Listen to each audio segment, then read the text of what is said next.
salut à tous les petits shredders, c'est Flo, j'espère que vous allez bien. Tout d'abord, je voudrais vous souhaiter une très bonne année 2026. Pour moi, ça va faire maintenant 4 mois que je me suis lancé sur YouTube et on a dépassé les 1000 abonnés. Donc franchement, merci beaucoup, ça me fait super plaisir. On va être encore dans une année 2026 qui va être très chargée. Je vais vous proposer plein de choses, des nouveaux concepts, encore des tutos, des exos, etc. Donc on va continuer à shred ensemble. Aujourd'hui, pour commencer l'année, je voudrais vous présenter mon top 5 guitaristes français. Donc voilà, il va y avoir du très très lourd dedans et je vous montre ça tout de suite. Alors j'ai vu que plus de 90% n'étaient pas abonnés à la chaîne.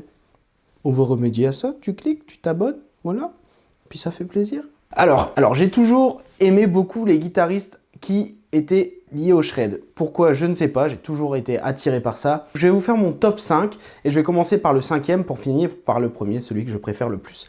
Alors le 5e guitariste, c'est quelqu'un que j'ai rencontré il y a très longtemps lors d'un concert avec mon premier groupe qui s'appelait Undercry. J'avais eu l'occasion de faire un concert à Lille et j'ai rencontré ce guitariste à ce moment-là. Moi je commençais à peine le sweep. Et lui, il est arrivé, il faisait du gros sweep. Aujourd'hui, il est sponsorisé par ESP. C'est une référence dans les guitaristes français, notamment pour le shred et le sweeping. Il joue dans un groupe qui s'appelle Drop Dead KO. Et c'est Niels Courbaron. Franchement, Niels, c'est un tueur. J'ai toujours été fasciné par sa manière de faire du sweep et de shred, tellement c'est clean. Je pense que c'était il y a 14 ans, du coup, parce que je devais avoir 16 ou 17 ans. C'était mes premiers concerts. Et je l'avais rencontré à ce moment-là. Il m'avait expliqué à ce moment-là qu'il était infirmier, mais qu'il avait fait une année de la MAI, etc. Alors je me souviens plus, ça date un petit peu. Et il m'avait montré quelques positions de sweep à l'époque. Et vraiment, je commençais. J'étais encore sur le sweep 3 cordes.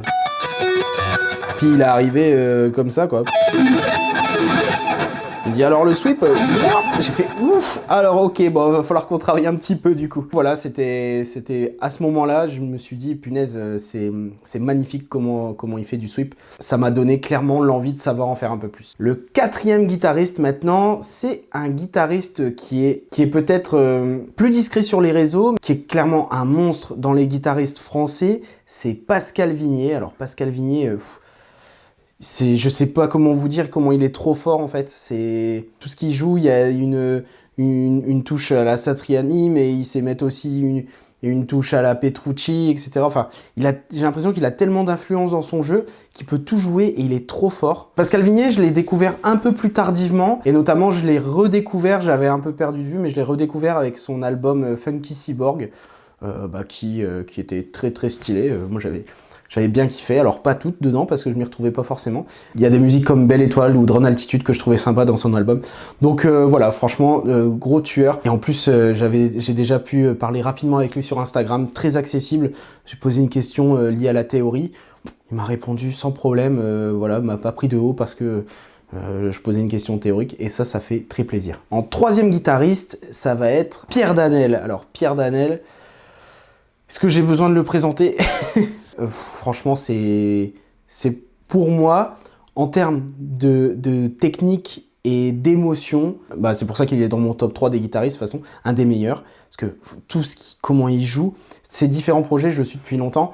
Quand il a été dans Kadinja, quand il a été dans Salem. Là, aujourd'hui, avec Novelist, les solos dedans, ils sont juste magnifique. On a eu la chance avec mon groupe Solar Eruption qui nous fasse l'honneur de faire un feat justement sur l'un de nos morceaux présents dans notre album et trop fort quoi. Je rêve de prendre un cours avec Pierre Danel pour qu'il me parle de 13e bémol diminué et que je lui dise je comprenne rien et que voilà quoi. Non, plus sérieusement, je suis admiratif, il a toutes les techniques. Si vous allez voir ses vidéos sur son Instagram, elles sont en brut et là on voit vraiment la maîtrise du mec. Franchement, je vous jure, j'ai pas les mots à chaque fois, c'est ouf. En 2e guitariste, on a une légende française. Attention, est-ce que vous allez trouver? C'est Patrick Ronda. Patrick Ronda, ancien guitariste quand même de la scène française, il est là depuis très longtemps, il est un peu plus âgé que les autres, et moi je l'avais découvert quand j'étais jeune, je devais avoir quoi, 14-15 ans, et je l'avais découvert avec sa vidéo qu'il avait sortie sur Vivaldi, où il faisait...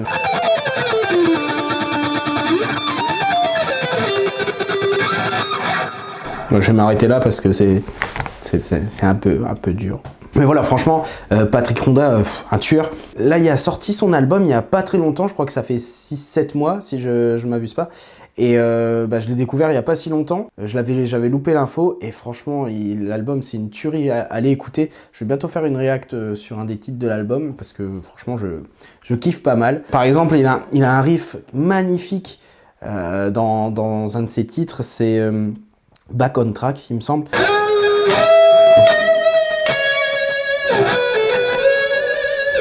Il a un riff comme ça à un moment, c'est super beau, super bien amené. Donc franchement, allez écouter, vous allez voir, c'est une petite pépite. Alors, ça peut être qui le number one dans mon cœur et sur le manche de guitare? Si je vous dis par exemple...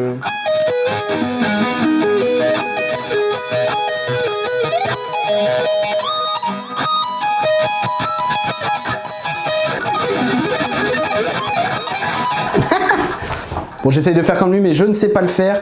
C'est évidemment le plus gros shredder pour moi en France, c'est Stéphane Forté. Le monstre du shred, l'homme des ténèbres. Stéphane Forté, un virtuose pour moi, clairement. Je l'ai découvert c'est quand je commençais la guitare. Alors pas tout de suite évidemment, parce qu'au début, je ne jouais que... Et j'étais fan de Slash, mais... Avec les années, quand on commence à s'intéresser un peu plus, j'ai découvert Stéphane Forté. Et là, j'ai entendu Prestidigitatum. Alors, comment on dit? Prestidigis Demonium. Et là, j'entends ça.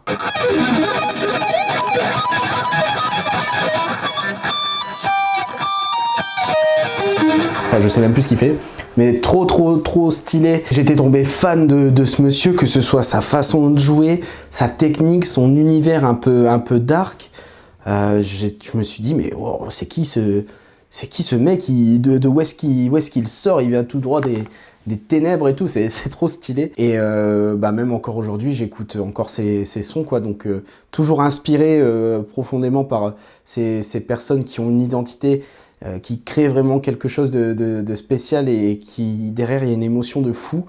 Donc, franchement, Stéphane Forté, pour moi, number one. Avec son dernier son qui est L'Edio, avec le clip, il y a du feu autour de lui et tout. C'est franchement... Je suis émerveillé à chaque fois que je vois ça. Alors j'ai pris la guitare parce que je voulais des fois montrer quelques riffs, mais évidemment je ne les maîtrise pas et je me suis pas entraîné dessus, donc trop compliqué. Et je me risquerai pas à essayer de jouer ce que Pierre Danel joue parce que c'est pas du tout mon level. Donc voilà, vous avez eu mon top 5 guitaristes. Vous comprenez un petit peu ce qui m'a amené à faire du shred avec Patrick Ronda quand j'étais tout jeune qui jouait Vivaldi. Je me suis dit, waouh, Stéphane Forté qui arrive avec son gros sweep, je découvre ça. Je fais mes premiers concerts, je rencontre Niels Courbaron, il me montre du sweep. Je débloque, donc là je me dis qu'il y a quelque chose qui me manque. Et c'est là, au fur et à mesure, que j'ai construit cet amour pour la guitare, pour le solo, le lead, le sweep, etc.